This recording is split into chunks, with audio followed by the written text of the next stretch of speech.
The Battle of Saratoga was a turning point in the Revolutionary War.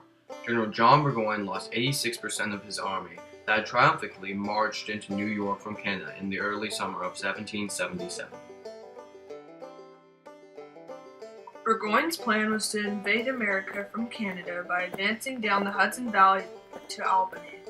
He was to be joined by other British troops under the command of Sir William Howe.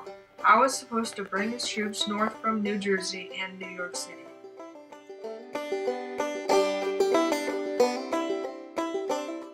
Burgoyne believed that this strategy would isolate New England from the other colonies.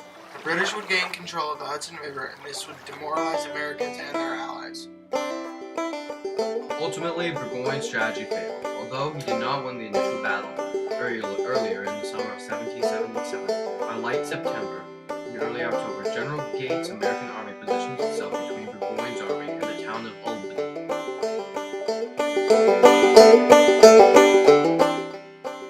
Burgoyne took the offensive and the troops clashed south of the town of Saratoga. But Burgoyne's army was broken and tired from earlier fighting, and he never did get any reinforcements from Howe. So outnumbered and badly beaten, he had no choice but to surrender.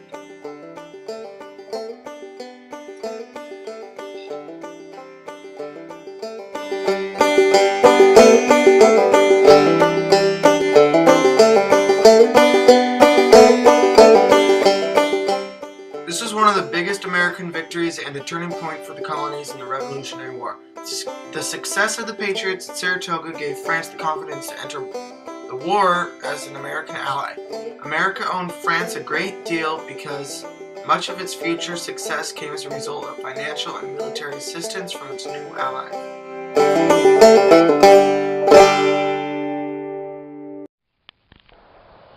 General Burgoyne, thank you for talking to me today. It's a real honor. I understand how this might be a challenging time for you because of all the recent events in the Battle of Saratoga. What happened?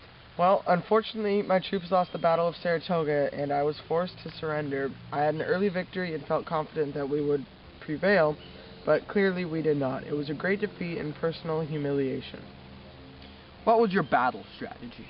My strategy was to divide and conquer. My strategy was to invade America from Canada by advancing down the Hudson Valley to Albany.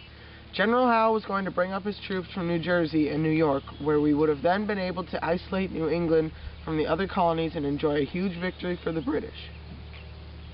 It was a brilliant strategy. What went wrong in this strategy? It was a good and solid strategy, but General Howe did not do what he was supposed to do. Instead of joining up with me, General Howe headed south and decided to attack the capital of Philadelphia. This left me without additional troops, and also my supply line started to dwindle the farther I got from Canada. Okay. What was the size of your army, and how many men lost their lives in this bloody battle? Well, we started with about 7,500 British, Canadians, Hessians, and Indians. At the Battle of Freeman's Farm, we had around 567 casualties or injuries, and at the Battle of Bemis Heights, we were down to 6,800 troops and 395 casualties. General Gates had 13,000 soldiers. Okay. What did you mean by your strategy? I have but to give stretch to the Indian forces under my direction, and they amount into the thousands. Well, I meant from that statement that I wanted the colonists to know that the Native Americans are working for the British, and they are feebly outnumbered. But in the end, they were proven to be undependable allies. Thank you for being here today. It was a great honor. It was all my pleasure. Hello, General Gates. It's an honor to be talking to you today. How does it feel to defeat General Burgoyne? It's a great feeling, especially after suffering the initial defeat at the Battle of Freeman's Farm. The men fought hard, and I believe it will prove to be a turning point for us in the fight for freedom. What was your strategy for overcoming Burgoyne's forces? By the first week of October, we had positioned the American army between Burgoyne's army and Albany. We knew that we had sustained heavy losses at Freeman's Farm. We knew they were tired and took advantage. Strong defensive tactics and a surprise offensive by General Arnold led to their defeat. Okay. How did the scalping of Jane McCrae help rally troops to your cause? The murder of James McCrae by Burgoyne's Indians angered people and resulted in a large number of enlistments. It was a sad and horrible event that worked in our favor. At the Battle of Freeman's Farm, we had approximately 8,300 soldiers and 225 were killed or injured.